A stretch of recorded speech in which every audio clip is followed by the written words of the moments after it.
Vous vous souvenez probablement de cette horrible histoire à Québec en août 2016. Sinon, je vous la rappelle, une jeune femme de 27 ans, elle s'apprêtait à mettre son enfant au monde.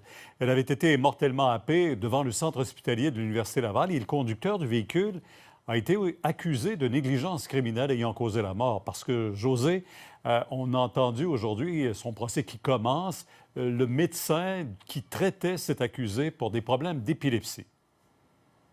Oui, Jonathan Falardeau Laroche, 25 ans, il faut le savoir, là, a été victime d'une crise d'épilepsie lorsqu'il est sorti justement avec sa voiture et qu'il a happé mortellement la victime cette journée-là. La victime qui est Marie-Pierre Gagné. Donc, elle était enceinte de 40 semaines lorsqu'elle a été frappée. Son bébé a pu être sauvé malgré certaines blessures. Et la journée justement du drame, le jeune garçon donc qui avait 22 ans à cette époque, venait tout juste de sortir d'un rendez-vous avec son neurologue. Le neurologue qu'il suivait depuis qu'il avait l'âge de 9 ans, en raison justement de ses problèmes d'épilepsie. Et ce neurologue qui a été entendu à la cour aujourd'hui est venu mentionner qu'il avait clairement mentionné à son patient cette journée-là, étant donné qu'il présentait des symptômes de récidive, qu'il ne pouvait pas conduire.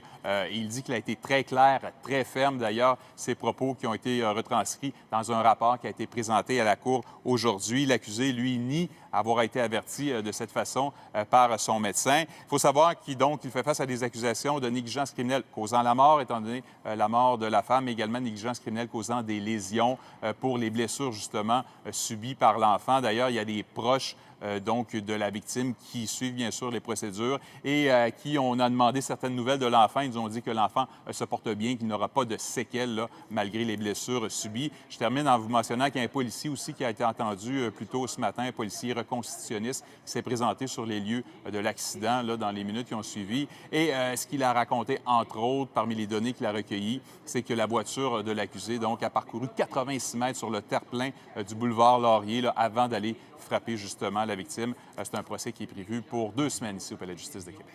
Triste histoire. Merci.